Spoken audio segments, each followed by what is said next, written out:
जय श्री राम, जय श्री कृष्णा। आप सभी का स्वागत है एक बार फिर से। वीडियो को कर देना सभी लोग लाइक और चैनल को कर देना सब जो भी न्यू है सब्सक्राइबर। एकदम निःशुल्क है, इसका कोई शुल्क नहीं है। जय श्री कृष्णा। दोस्तों, प्रभु भगवान जो है समय समय पे अभिमानियों का अभिमान अवश्य दूर करते हैं। चाहे कोई सा युग हो, किसी न किसी रूप में आकर के, और समय समय पे चाहे कोई अभिमान करता है उसका अभिमान जो है अवश्य दूर करते हैं। इसी संदर्भ में एक छोटी सा वृत्तांत है जो भगवान श्री कृष्ण जी ने द्वारका में दिया था। श्री कृष्ण भगवान द्वारका में रानी सत्यभामा के साथ सिंहासन पर विराजमान थे। निकट ही गरुड़ जी, जो कि प्रभु के वाहन हैं, भगवान गरुड़ जी, और साथ में सुदर्शन चक्र जी बैठे थे। तीनों बैठे हुए थे। तीनों के चेहरे पर दिव्य तेज झलक रहा था।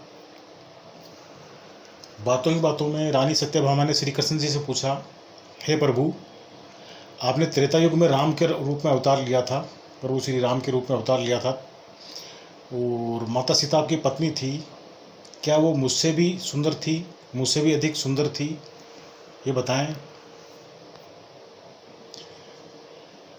प्रभु द्वारकाधीश समझ गए कि सत्यभामा को अपने रूप का, अपनी सुंदरता का जो है अभिमान हो गया है। कुछ पश्चात तभी गरुड़ भगवान जी ने भी कहा कि भगवान, क्या दुनिया में मुझसे भी ज़्यादा तेज गति से कोई उड़ सकता है? मुझसे भी कोई तेज उड़ने वाला है?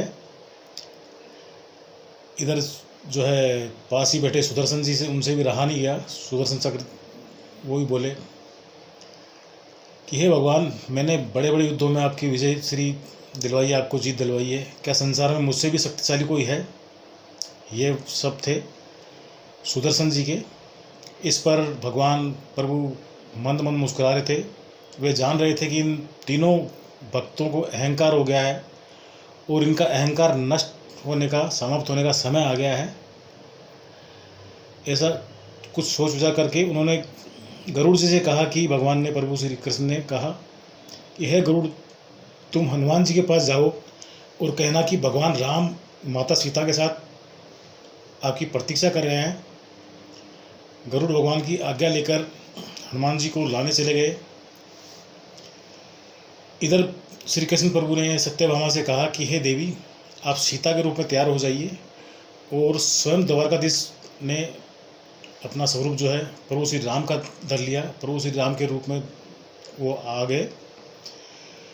श्री कृष्ण जी ने मधुसूदन ने सुदर्शन चक्र को आज्ञा देते हुए कहा कि तुम महल के प्रवेश द्वार पर पैरा दो, हे सुदर्शन, और ये ध्यान रहे कि मेरी आज्ञा के, मेरे आदेश के बिना महल के मुख्य द्वार से महल के अंदर, महल के भीतर कोई प्रवेश ना करे। भगवान की आज्ञा पा करके सुदर्शन चक्र जी भी महल के प्रवेश द्वार पर तैनात हो गए और अपने कार्य में लग गए। इस पर गरुड़ जी ने हनुमान जी के पास पहुंचकर कहा कि हे वानर श्रेष्ठ, हे वानर श्रेष्ठ, नमस्कार, प्रणाम स्वीकार करें मेरा। भगवान राम जी और सीता जी के साथ द्वारिका में आपसे मिलने के लिए आपकी प्रतीक्षा कर रहे हैं, तो आपको वहाँ पर बुलाया है। तो आप एक काम करें, आप मेरे साथ चले, मैं आपको अपनी पीठ पर बैठाकर शीघ्र ही वहाँ पर ले जाऊँगा। ये गरुड़ जी ने श्री हनुमान जी महाराज से निवेदन किया। इस पर हनुमान जी ने विनयपूर्वक गरुड़ जी से कहा, आप चलिए, मैं आता हूँ। गरुड़ जी ने सोचा, पता नहीं ये बूढ़ा वानर कब पहुँचेगा, खैर मैं भगवान के पास चलता हूँ। यह सोचकर गरुड़ जी शीघ्रता से द्वारका की ओर उड़ चले। और जब द्वारका पहुँचे तो पर क्या देखकर चकित हो गए।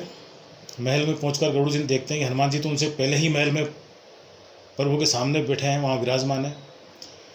गरुड़ जी का सिर लज्जा से झुक गया। तभी श्री राम जी ने हनुमान जी से कहा कि पवन पुत्र, तुम बिना आज्ञा के महल में कैसे प्रवेश कर गए? ये कैसे हुआ? क्या तुम्हें किसी ने प्रवेश द्वार पर, मुख्य द्वार पर रोका नहीं? आपको अंदर आने से किसी ने रोका नहीं, आपका विरोध नहीं किया? इस पर श्री हनुमान जी महाराज ने हाथ जोड़ते हुए और सिर झुकाकर अपने मुंह से सुदर्शन चक्र को निकाल कर प्रभु के सामने रख दिया। और श्री हनुमान जी ने कहा कि प्रभु, आपसे मिलने से मुझे इस चक्र ने जरूर रोका था, इसलिए इसे मैं मुख में रखकर मैं आपसे मिलने आ गया। मुझे क्षमा करें भगवान। मंद मंद मुस्कुराने लगे प्रभु। हनुमान जी ने हाथ जोड़ते हुए श्री राम प्रभु जी से प्रश्न किया, हे प्रभु, आज आपने माता सीता के स्थान पर आपके पास में किस दासी को इतना सम्मान दिया हुआ है कि वो आपके साथ सिंहासन पर विराजमान है? ये हनुमान जी महाराज ने प्रभु श्री राम जी से कहा। इस पर अब रानी सत्यभामा के अहंकार भंग होने की बारी थी। उन्हें सुंदरता का अहंकार था जो पल भर में चूर हो गया था। रानी सत्यभामा और सुदर्शन चक्र जी व गरुड़ भगवान तीनों का गर्व अभिमान चूर चूर हो गया था।